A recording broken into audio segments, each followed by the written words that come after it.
When you're doing 3 films back to back, the danger of the train derailing was huge. We knew we had to plan these movies as detailed as we possibly could because there'd be very little room for error. When Peter set out to start designing the film, he basically pre-visualized every shot. Sometimes with a high level of detail, sometimes just as a sketch. It's to give everyone, including Peter, a good feel as to, okay, this is what the flavor of the film is, and he can then evaluate where scenes are running too long, even scenes that he may want to cut out entirely, all before he's wasting film, shooting actors and sets and having a crew costing tens of thousands standing around. We knew we had to run a very tight ship, as it were, so that when we started shooting, we knew we'd get tired, we knew we'd get exhausted, that all sorts of pressures would descend on us, and we just had to have a great focused plan to be able to get us through each day. When we were developing the movie, Peter spent an extensive amount of time committing the film in its entirety to storyboards. And he ended up storyboarding all the films, you know, basically every frame we see in these films had already been storyboarded by Peter. And so we're able to work from visual reference. The storyboarding process was the most basic form of pre-visualizing the film. It's 2D pencil drawings, single panels, nothing's moving, there's no real evidence of what the camera moves are going to be. You get an idea, okay, we pan from this character to this character, we tilt down from this object to that object, but we don't get any feel for how fast those camera moves are, or actually even the logistics. Christian storyboarded most of the films that I made. I first met him when he was like a 17-year-old school kid.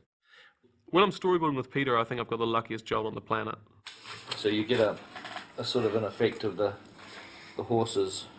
I sit down with him, You know, would be and he kind of describes like the shot to me. Usually I get it in the first drawing, sometimes I have to push it to 2. If it's a really difficult shot, I might have to just quickly do a third sketch. Christian understands very much the sensibility that I have, and we started storyboarding as we were writing the script, so we didn't even wait for the script to be finished.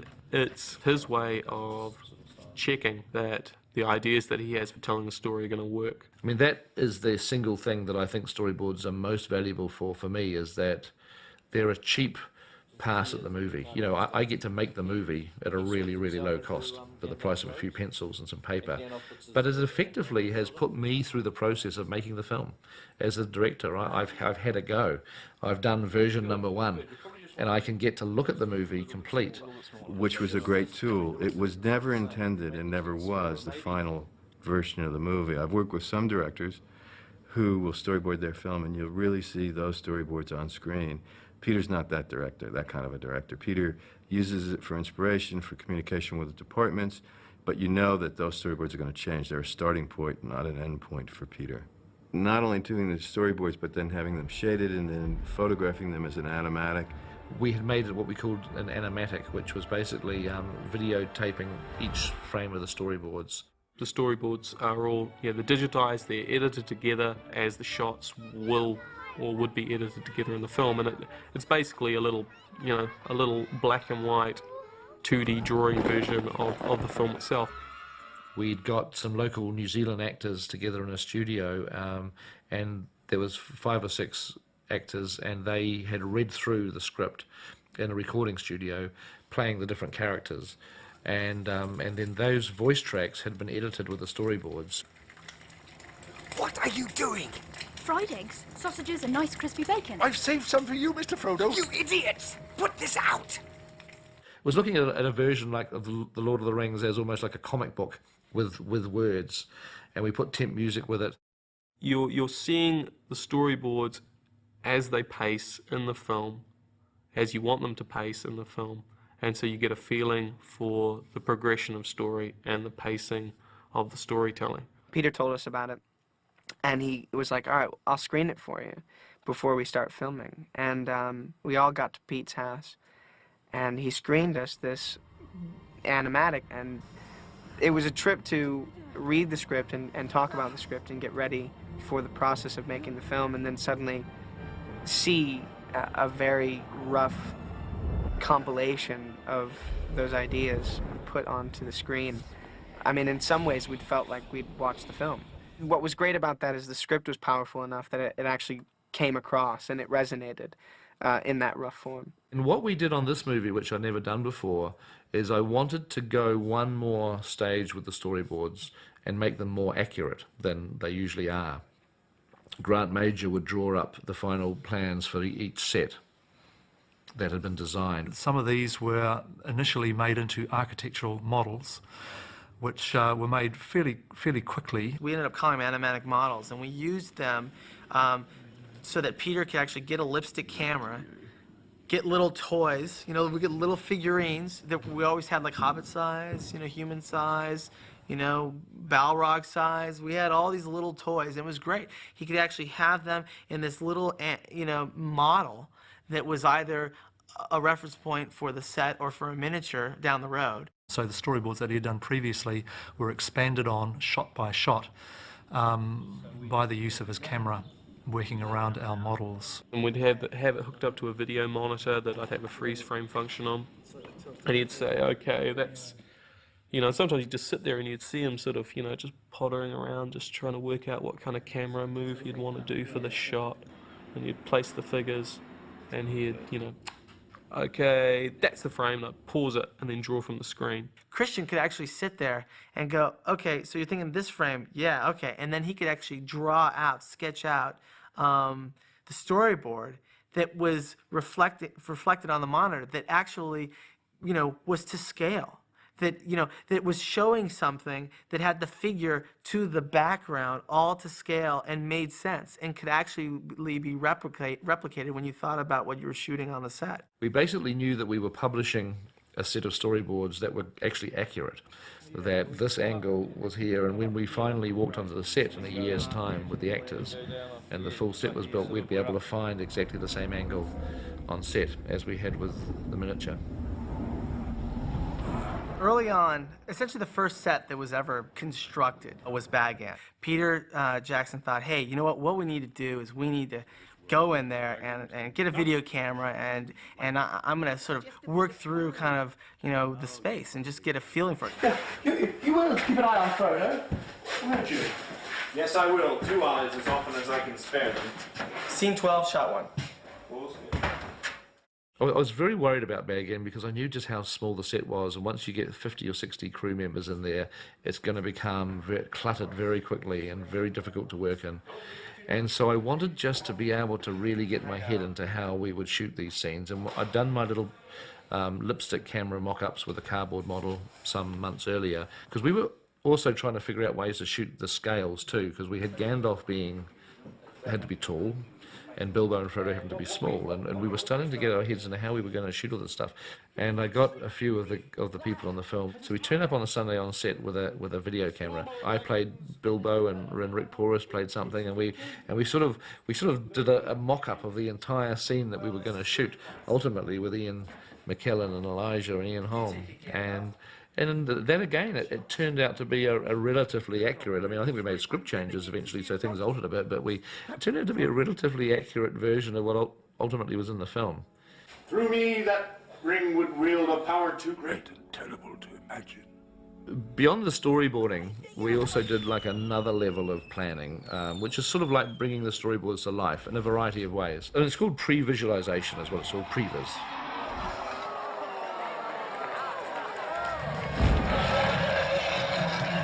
Pete was able to use previs to help him tell his story. He wanted to turn a lot of his 2D storyboards into 3D moving cameras. He's a very dynamic filmmaker. He likes big sweeping camera moves. Just at the ideal moment while we were in pre-production, Rick McCallum, the producer of Star Wars, came to New Zealand on a trip, and I was talking to Rick about the whole pre-visualization process, and they'd obviously basically developed their own previs department for Star Wars.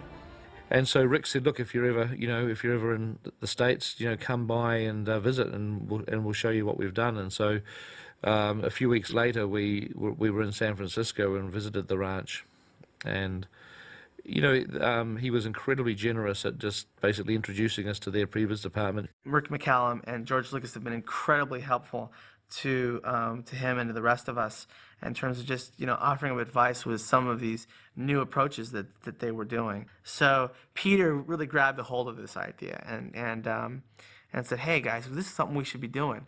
So what we did was we went out and we searched for young, recent graduates of graphic art schools, and the kind of folks that love film and have a passion for film, maybe wanting to try to make a foray into the world of visual effects, and this could be an interesting opportunity for them. Previs is doing about 144 shots from film 1. The workshop and the art department provide the designs that we use in Previs to build in the computer. The shots that we're working on are effects shots and anything that Peter can't really get his head around, that he wants to take a look at it in the 3D environment, and that's what Previs is for, to help Peter create his vision. Peter was very much present in Previs, and he'd come in, very exciting to him to see his movie coming to life and trying out the camera angles on sets that hadn't been built yet. Remember there was one, I think it was the weekend, I think it was like a Sunday afternoon, that was about a month or so before we were going to start shooting, and the set was standing there in the studio ready to go. And I got a few of the people on the film. Rick Porras, our co-producer, came along, and one of the special effects guys, and I was there, and we had our screenplay. Peter could talk me and the rest of us into anything. Initially, he worked through, he said, okay, well, what we'll do is, I'll direct this stuff. We had Brian Van Tol do the camera work. Charlie McClellan, who was one of the visual effects producers at the time, he started off as Gandalf. And Randy Cook, our animation director, he played Sam. Peter was playing, well, he wasn't playing Bilbo to start off with. I think he had Rick Porras playing Bilbo. I definitely can't act to save my life. And, but I thought, okay, that's fine. I'll read for Pete just so that he can work through the angles. And we got to this point in the first scene, and Pete goes, cut. Great, okay. So listen, what we're gonna do next is I'll play Bilbo. Of course. Just waiting for the right moment. Don't leave it too late. He's very fond of you. I know.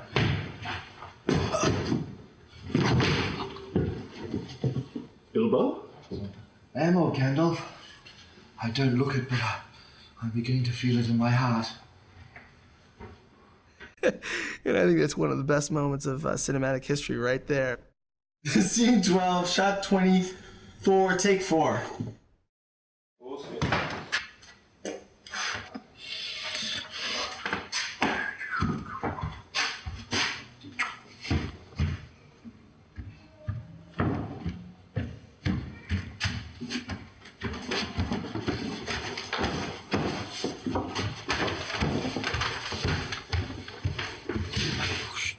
That was an extremely poor taste.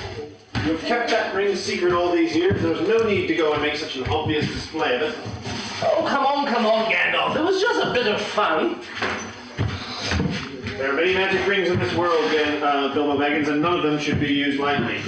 Well, you are an interfering old busybody, but I expect you know best as usual. You mean to continue with your plan? Yes,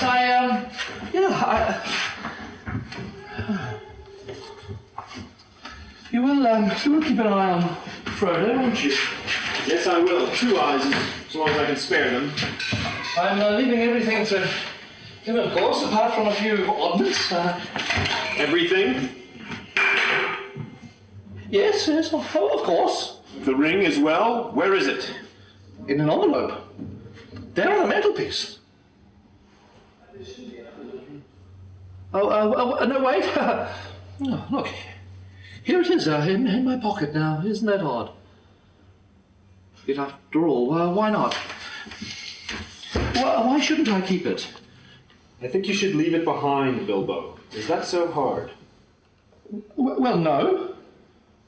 And yes, when it comes down to it, I don't feel like parting with it. Why should I? What business is it yours anyway? It's mine. I found it. It came to me. There's no need to get angry. Well, if I'm angry, it's your fault. It's mine. It's my own. It's my precious. It has been called that before, but not by you. God, that miserable wretch. So wicked. He would have killed me. He called me sneak, thief, liar. But it's mine. Bilbo Baggins, do not take me for some conjurer of cheap tricks.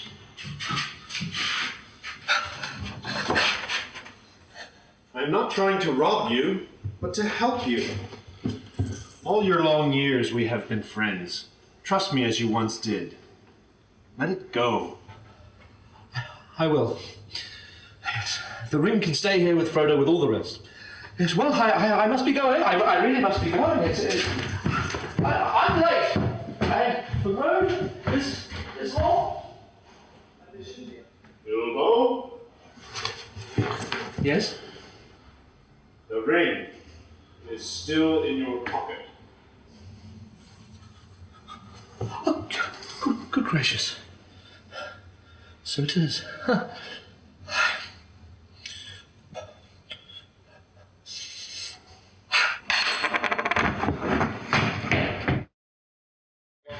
Recording. Okay, this is scene 12, shot 3, second half of the shot. Well, this is really quite simple. You take it, Gandalf. Here, it's yours. Through me, that ring would wield a power too great and terrible. I would become like the Dark Lord himself. Well, all right. We'll put it back in the trunk. It's not as if the Dark Lord is going to come knocking on the door of Bag End. Is he? Is he, Gandalf? I tried to find the creature Gollum. I looked everywhere for him, but the enemy found him first.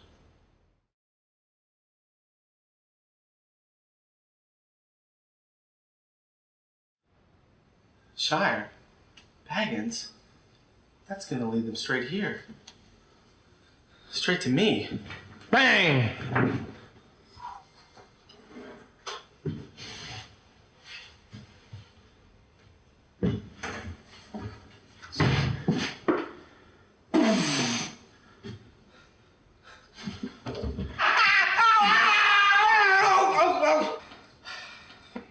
Samwise Gamgee, you've been eavesdropping. I ain't been dropping no weeks, sir, honest.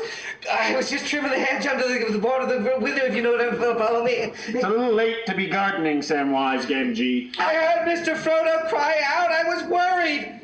Please, Mr. Gandalf, don't hurt me. Don't turn me into anything unnatural.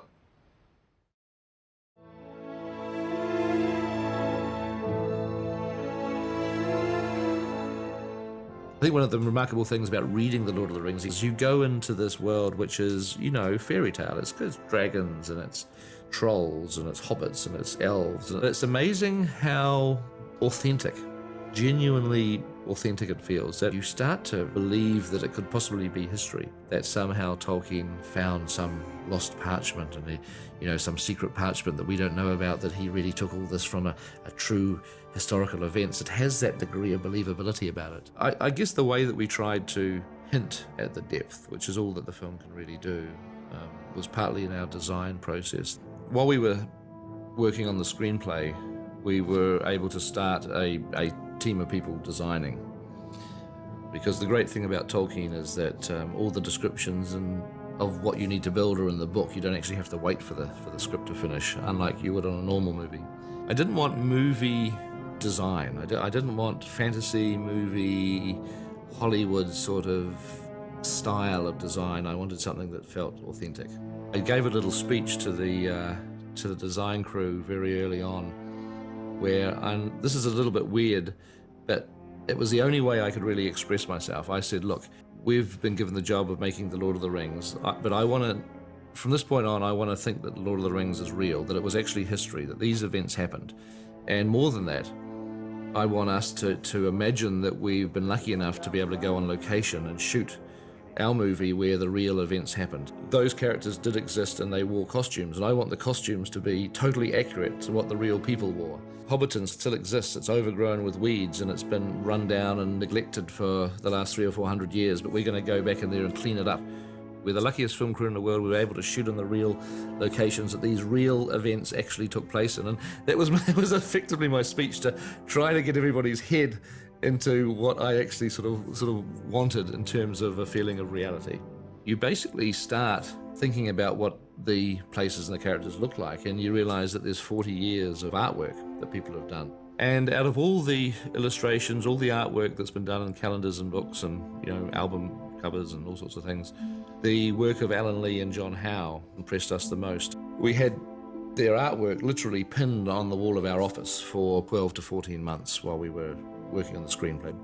But I also thought it would be wonderful if we actually had these guys involved in the film as conceptual artists, because we had, by this stage, totally locked into their artwork. And I remember it was incredibly difficult to find Alan Lee, who's a fairly reclusive chap, and nobody really had a phone number for him. So we eventually tracked him down to a small village near Dartmoor in England. We put together a package and we FedExed us to this address, and we were tracking the FedEx. We were literally tracking the van moment by moment. Jan, our assistant, was on the phone and she was saying, right, the van's about 50 miles from the village. And then she'd phone back, yes, it's arrived in the village, it's just looking for a street. And then we got a call back from FedEx saying, yes, so it's been delivered. And we knew at that exact moment that Alan had signed for this thing at his front door and he'd got it. He sent over a copy of Heavenly Creatures, which I'd heard of, which hadn't seen, and enjoyed very much, with a letter telling me what he was up to, and asking if I'd like to get involved. We thought, oh well, he'll probably get in touch in a day or two. Okay, well at least it's there. We'll just wait and see. And about 3.5 hours later, Alan phoned up. He got our phone number. He phoned up. And 3.5 hours, he'd sat down, he'd watched Heavenly Creatures all the way through, he'd watched Forgotten Silver all the way through, and then he picked up the phone and spoke to me. I didn't really need to think about it, actually. I just sort of said, yes, I'll come out. And John Howe was similar. We tracked down John Howe, who lives in Switzerland. I spoke to John on the phone, and I was just nervous on these phone calls. I was just like a kid. It was about 2 or 3 in the morning, because somebody in New Zealand hadn't really thought about what time it was in where we lived in Switzerland.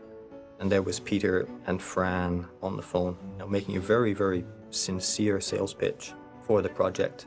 And it was really a question of waiting for them to finish so I could say yes. And then in the space of probably within 2 or 3 weeks, Alan and John were flying to New Zealand, and they actually met each other for the first time. These are two renowned Tolkien artists that had never met each other before. They met each other on the plane flying to New Zealand. Started off very much on an illustrator's level, where it was nothing but pencils and paper, meetings, ideas, sketches. And we joined in with Weta's team of designers as well, who'd already been working on the project. A vital person in the design process was Richard Taylor, who's a New Zealander, and Richard's worked on almost every film that I've made, certainly since Meet the Feebles.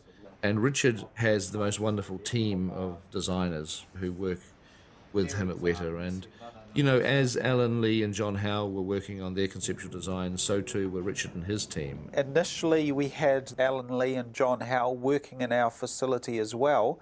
Because they were here, we were able to utilise their immense knowledge of the world of Middle-earth and lift our young New Zealand designers to a level that was capable of accomplishing the massive task ahead. I wanted Grant Major to design the film, and Grant had worked with me on Heavenly Creatures and The Frighteners. New Zealand has never done a project on this sort of scale before. I'd never done a project on this scale before. So we were sort of breaking new territory a lot with the way we planned these things and keeping a large amount of people motivated and able to meet deadlines and keep up a standard of work through a very, very long period of time. I wanted Dan Henner to be our art director, who'd done The Frighteners. You know, very important that those guys are part of the New Zealand film industry. They know how to get that stuff made and built here in New Zealand. The design process was a lot of fun. I would simply go and walk around and talk to them and give them thoughts, and you just narrow things down. Peter will come in and we'll put a whole bunch of drawings up on the wall, a couple hundred drawings that we've been doing over the past few days. We'd each have 2 or 3 different takes on any particular environment. I sort of tend to like, I relate quite well to that as a silhouette shape. I mean, I think it has a sort of elegance to it. We start doing drawings, and we get a little way with the drawings, and then, you know, after based on the feedback that Pete gives us, we start going into sculptures. It was like being in a toy shop, really, and just being able to say, oh, I want one of those and one of those, and let's have 3 of those, and, you know, and being able to sort of work all these designs out. Occasionally you would do a single drawing and Pete would go, that's it, love it, that's great, follow that line.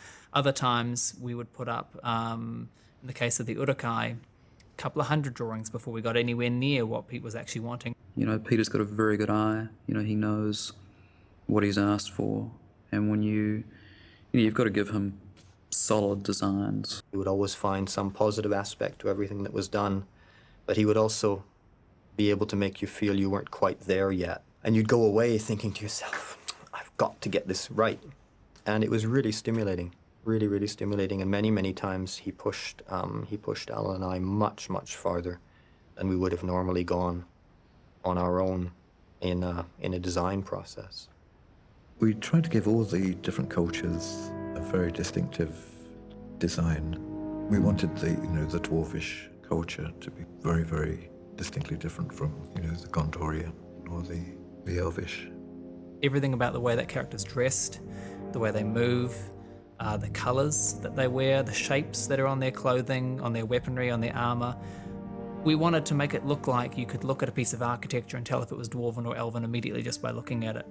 If you looked at a weapon and then you looked at the architecture, you could tell which cultures were the same and which were different. So that meant establishing iconic designs. It's graphic design, really, at its basic level. Dwarves at a basic level, their shapes are square, they're rigid, they're, sturdy, very much like the character of the dwarves. The elven stuff, very lyrical, very beautiful, very sinuous, very elegant. So that kind of thought went into it, and into establishing very clear and identifiable graphic styles for all the different races that would carry through all their design influences. We were also trying to hint at this whole notion of art history. Much of Middle-earth was actually constructed by the Numenorians. So the bones of the architecture of Middle-earth were built by a people who are no longer there. But some hint of this has to come through. The idea of layers of civilization going back over thousands of years, which it's a very hard thing to do in a film or to achieve on a film set.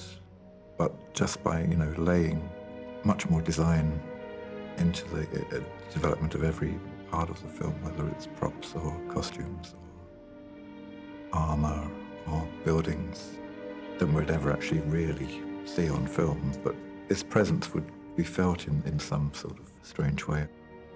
When I first came onto the film, I began the same day as Alan Lee and John Howe. I spent the time myself designing from an architectural point of view from the illustrations that John and Alan had done. Some of these were initially made into architectural models. We have to be very careful. We have to get rid of some of these little thin, tendrily ones. As Peter agreed with various stages of the design, we called it a lock-off, a PJ lock-off. He would say, yes, okay, proceed. And we would proceed to the next step. We had a little star-shaped stamp made, which had PJ approved on, because these approvals were very, very critical to us. We really weren't able to move on until he had seen and agreed to what we were doing. At about that time, we were having a series of meetings. We were pigeonholing things about what would become sets, what would become part set, part model, and then what would become part set, part model, and part computer graphic extensions. A lot of it was strategic design for how we were going to get to the point where we could start rolling the cameras, and start filming sets. It's a pretty magical vista around here. There's no doubt. It's nice having its own little valley, in a way. I think we should go and relocate into a couple of other. I remember our first trip to the Hobbiton location, or the potential location at that point, and there was this great moment occurred when Alan Lee and John Howe pulled out their sketch pads. They always went everywhere with pencils and paper. You could sit in that landscape and see Hobbiton, almost as if you could do an overlay in front of your eyes. And Alan and I sat down on the hill above Bag End and started to draw, because there was the perfect landscape for Hobbiton. So we were actually drawing the landscape, but putting the hobbit holes and the gardens and the fields and everything They were transforming the landscape on paper, and I just thought this is a great moment. And I remember we had a video camera there, so I actually grabbed the video camera because I thought this has got to be on the DVD, and I grabbed the video camera and I actually filmed myself. I filmed some stuff of them, you know, in this moment where they were sketching. Yep. Let me just get a close up in here, and then I'll let you get the still. And the final look of the finished set, I don't know, a year later or whatever, was quite close to those original sketches. The style of Hobbiton was first and foremost to be homely and familiar. So it has a kind of an Englishness to it that I think Tolkien would have liked us to use. We talked to Peter and he said, why don't you know Hobbiton? We want Hobbiton to look beautiful. It's got to have long grass. It's got to look as though the grass has been there forever. It's got to have fruit trees with fruit on them. It's got to have hedges with leaves on them. It's a big place. How much lead-in time do you think you need to make it look as though it's always been there? Well, a year would be good. Okay, yeah, I think we could do a year, you know. And so we started planning from a very early age with Hobbiton that we would begin construction a year out from filming. Okay, so today we're going to Hobbiton, and sort of briefly, actually, Peter, this is the first time Peter is having a look at our work. Since we found the location, we've conceptualised it with Peter's involvement back in Wellington. We've had builders up here, landscapers, and the army in here to build roads, and a huge amount of effort and time and money being spent on it without Peter actually having been here to vet it. We've been reporting back to him with as much as we can with photographs and videos and kind of verbal questions and what have you. But this is the first day Peter's actually going to see it, and it's going to be great because he's either going to like it or he's not.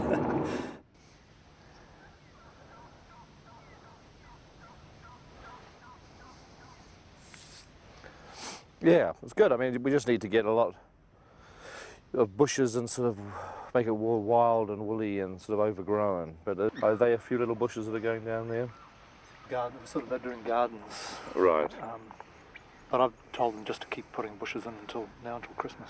Yeah. It's all around the chimneys, all around this stone wall. Yeah. You know, along the fence lines and things ought to be scrubbed. The fence lines, there should be stuff all around the fence lines, yeah, you don't want those to be too clean. And as part of the sort of general process of building it, we built a model of it in our art department computer. Parallel to this, we built a huge architectural model. It would have been, you know, 4 or 5 metres square. This would have been about a year and a half out from filming. Once we'd found the location and worked out what we required there, we had to shift 5,000 cubic metres of earth. We had to drain a swamp, fill it in, make the party field. We had to build a big oak tree above Bag End, and then of course we had to build some sort of little hillocks to have hobbit holes. And we cut into our little hillocks the fronts of where the hobbit holes were going to be. We sowed grass over the hills. We planted little market gardens and we planted trees. Another little hobbit hole. Feel like knocking on the door and popping in for a cup of tea. Second breakfast, perhaps. Once all these things had been planted, it was really a matter of keeping it all going, letting nature take its course over the year. It was a very long and organic process, designing and building it, but you know, I'd like to think that the Hobbiton needed that scale of detail to work well.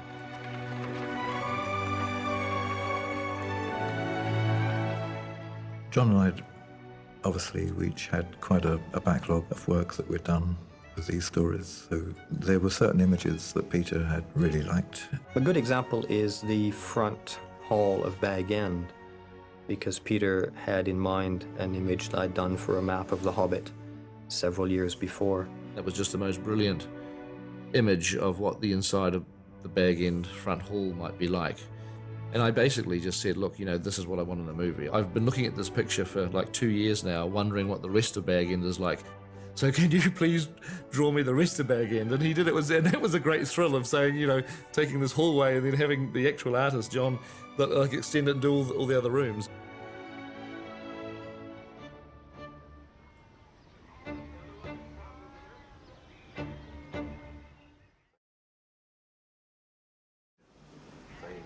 Suggestion of something behind, and I think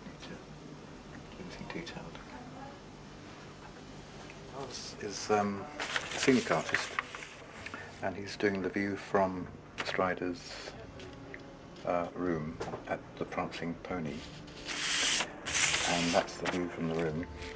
Just to of Bree.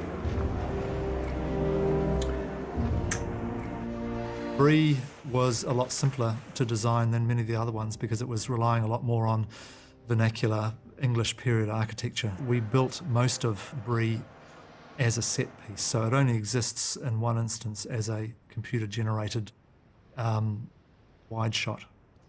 So yeah, we built it in what used to be an old Navy base here in Wellington, in Port Dorset, and used one or two existing streets on which to build the set. We worked on making everything quite tall, quite thin, slightly off plumb, as it were, so the buildings all felt as though they were leaning in over you.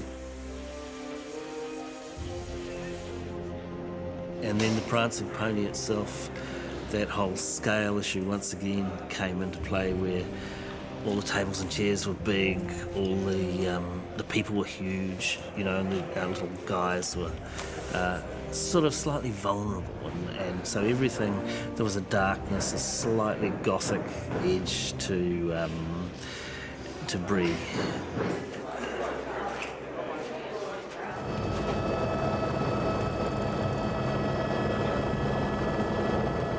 The Weathertop Hill was actually quite difficult to find that location. It's described as being a hill like a cone, and the one that we found for the movie actually doesn't quite fit that description, but it's more interesting, and we just thought that this was a wonderful weathertop. We just had to put ruins on the top of the hill. It's the possible western Weathertop Hollow, and there's the escape vehicle cast on the muddy road.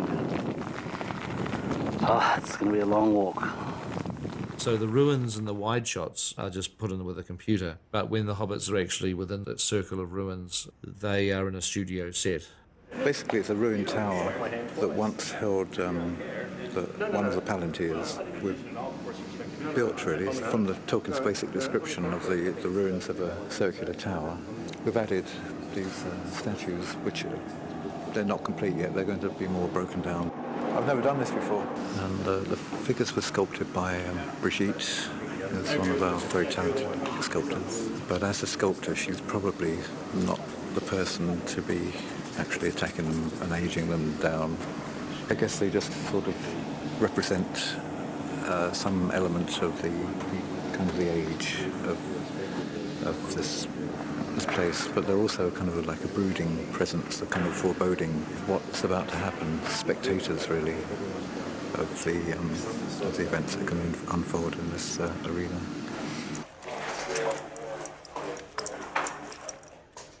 Isengard comes directly from an illustration of Alan's, which Peter loved so much he wanted exactly the same, but Alan had only drawn the bottom portion. I always looked at that painting wondering what the rest of the tower was like.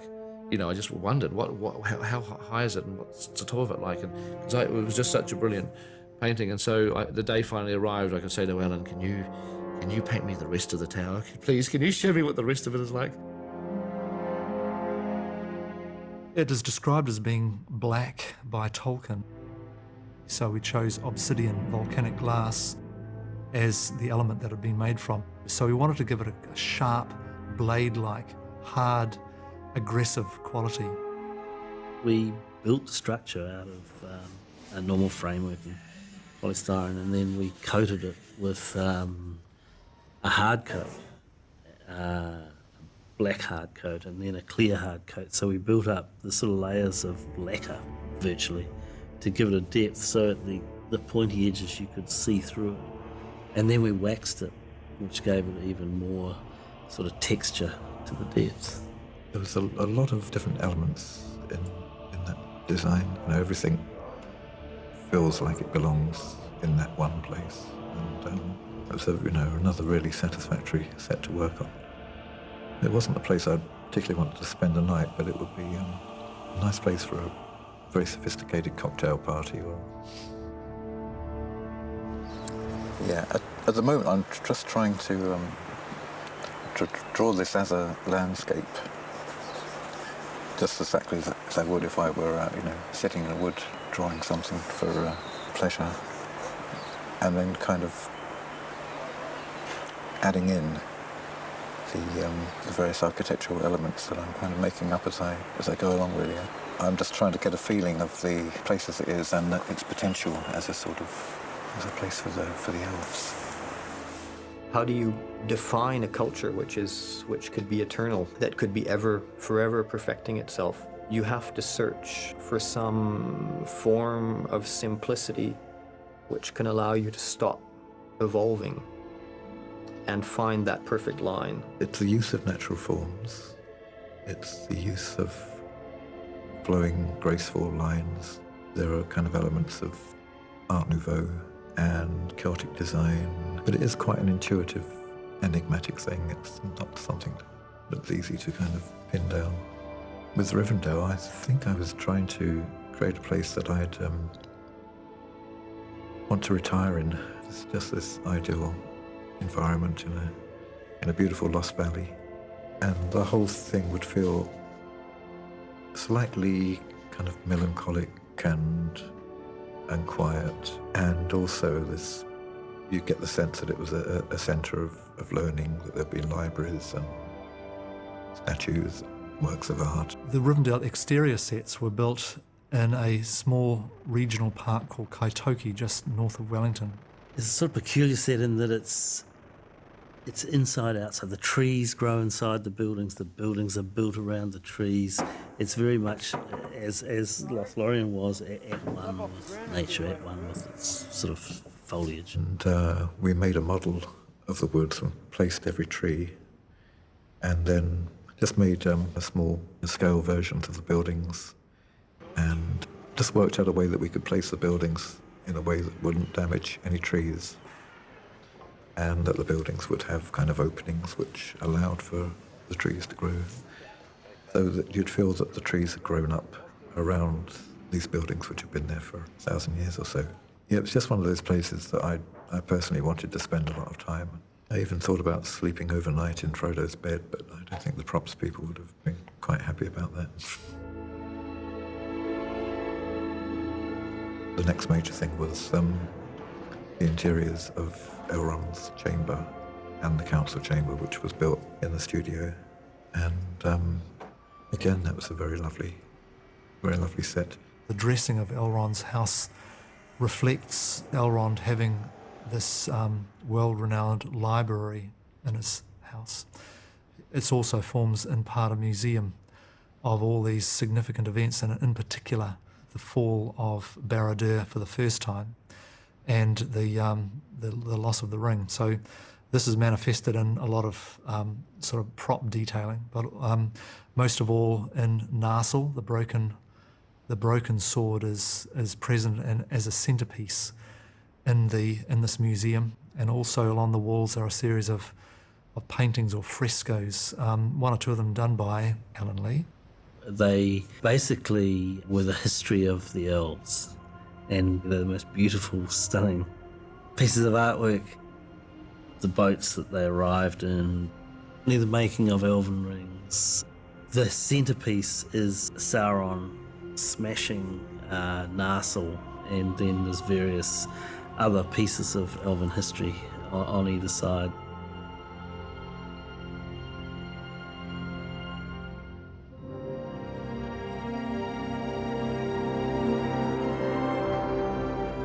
The Mines of Moria was probably the most studio-based out of everything we had done to date. We used miles and miles and miles of rockwork. There's various layers of occupation, you could say. And there's this natural layer of rock. There's this dwarven layer. There's this orcish layer that we see more and more of as we go through. There's this destruction layer where battles have happened, battles have been lost. You know, the closer we get to where the Balrog lives, the more smashed up it is. The dwarvish architecture, we decided, was going to be entirely geometric, that there wouldn't be any curves or any rounded forms, any round arches, so that it would all feel very kind of crystalline. And that design ethic was kind of followed through into the armour and the weapons and every aspect of the dwarves, really. I think they're big people at heart. They were, you know, had a grand civilization, and they, you know, just felt right that they would build enormously impressive structures. Much of it's manifested through model work. You know, as soon as we go mega wide, obviously that's way bigger than what we could afford to build and our studios could accommodate. So, you know, the CG and model work plays a large part in the immensity of the mines of Moria.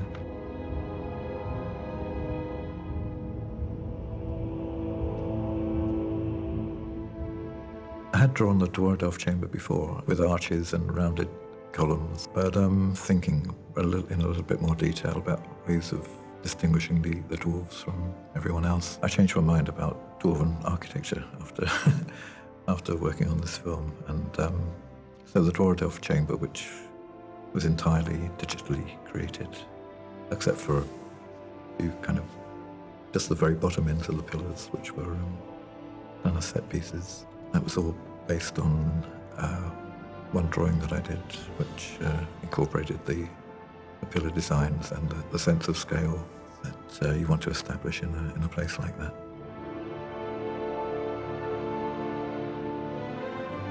In the screenplay that we wrote, it describes the Fellowship fleeing from the first appearance of the Balrog. The script says something like they run down some stairs and across the bridge of Khazad-dûm.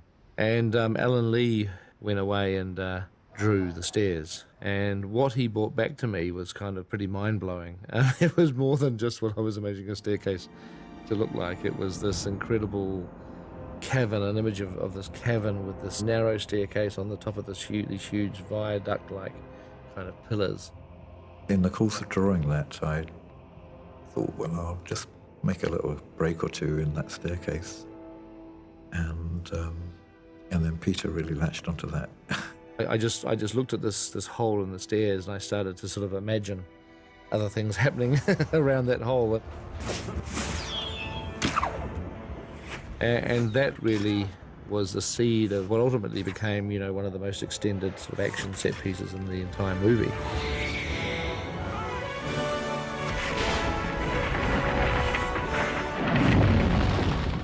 And the script still says to this day, the Fellowship run downstairs towards the bridge. That's all that it says. Over the bridge! High!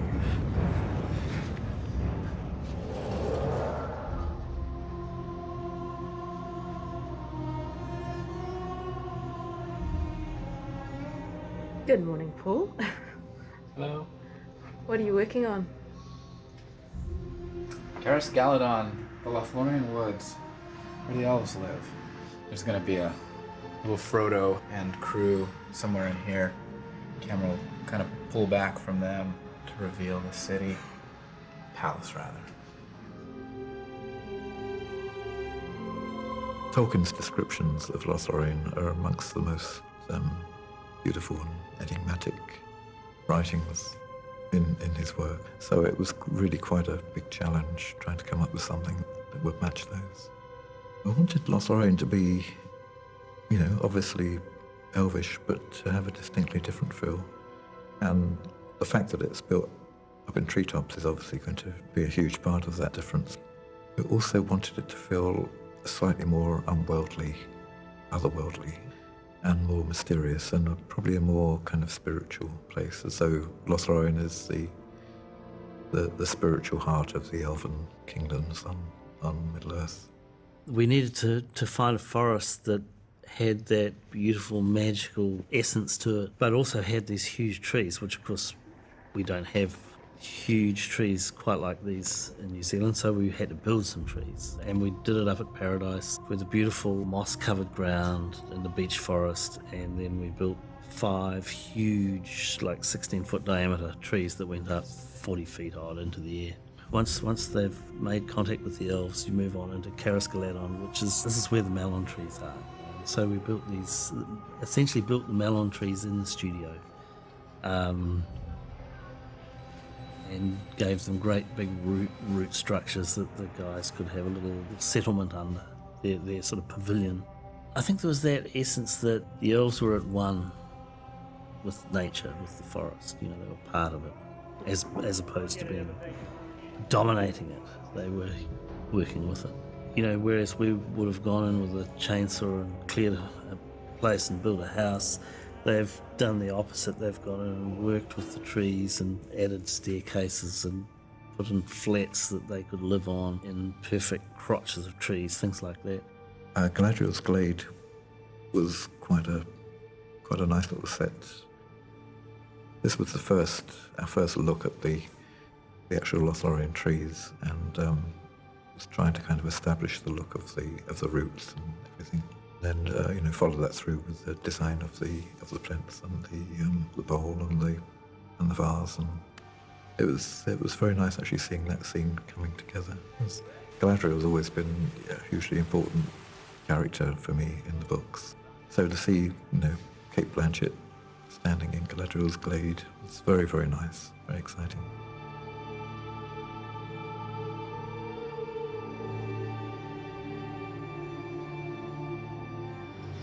We're at the Silverlode Riverbank in Featherston, which is where Galadriel gives all our hobbits and the Fellowship we present as they leave Lothlorien. We built a bit of a malorn tree here, 6 metres high and about 6 metres in diameter, with roots that run out into the lake so that we can pull up our boats into the roots. To build it, we did a timber frame, put chicken mesh and foil over that with hessian on it, then plastered the whole thing, then given it all a coat of paint in the rain. We've eventually ended up with a really interesting texture there that could look 1,000 years old.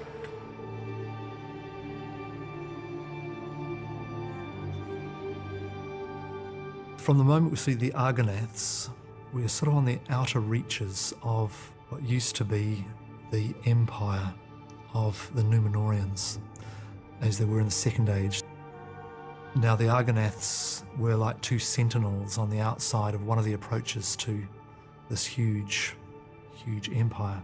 We wanted to give the feeling that we were, you know, we were entering the realm of this very, very ancient civilization, long past its prime. It's like kind of ancient Rome or Egypt or Mesopotamia. It's almost as if you're digging things out of the ground rather than actually creating them. The ruins themselves are based on the architecture of men, some of which we had seen before, for example on Weathertop. So we kept back a lot of our ruined pieces, knowing that we were going to need them later on in the filming. And we made a few new ones, like this gigantic face that was lying on its side. The seeing seat itself at the top has got these eagle motifs, suggesting that because eagles have this acute vision, that's kind of connected with what Frodo's going to see.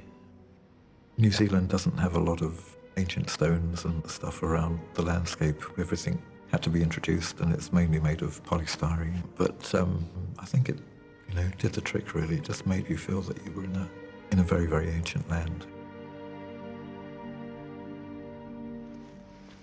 Are we going to have like sort of big pumpkins and sort of stuff, and you know, where you have a little guy kind of who's just scored a good cheap bloody buy? Propping for the film is an industry in itself.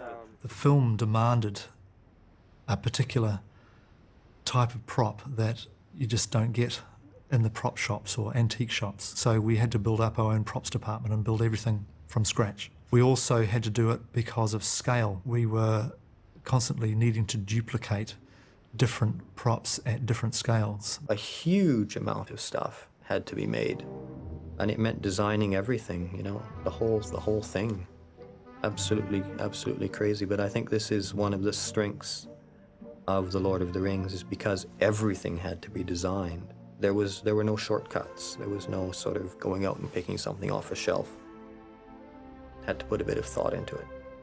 We've lengthened that, put a bit more of a curve in it, and straightened the bowl. So you've got it down in this sort of position. The bowl is actually straight.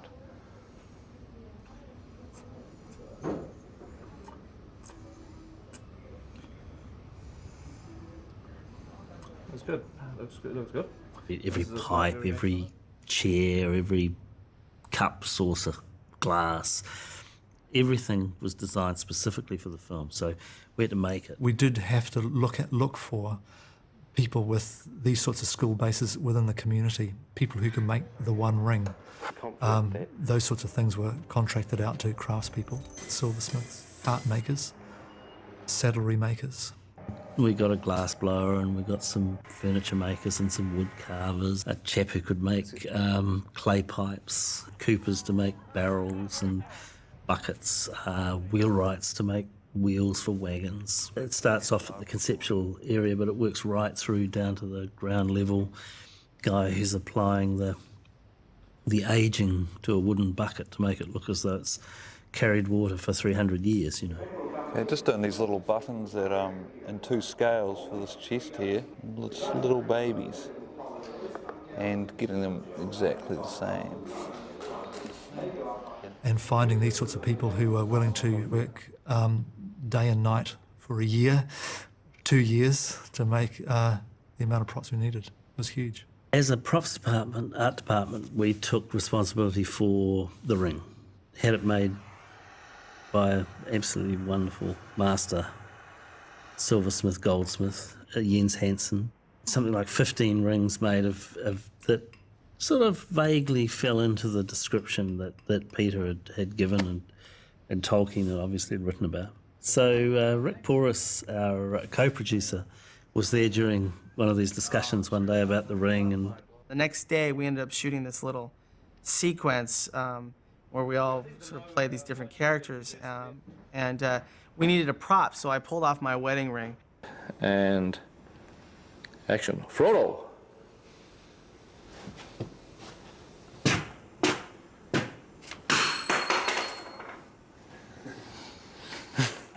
When we were done, I said, Pete, I actually think that, obviously I'm biased, but I really like the way my wedding ring looks. And, everyone loves their wedding ring.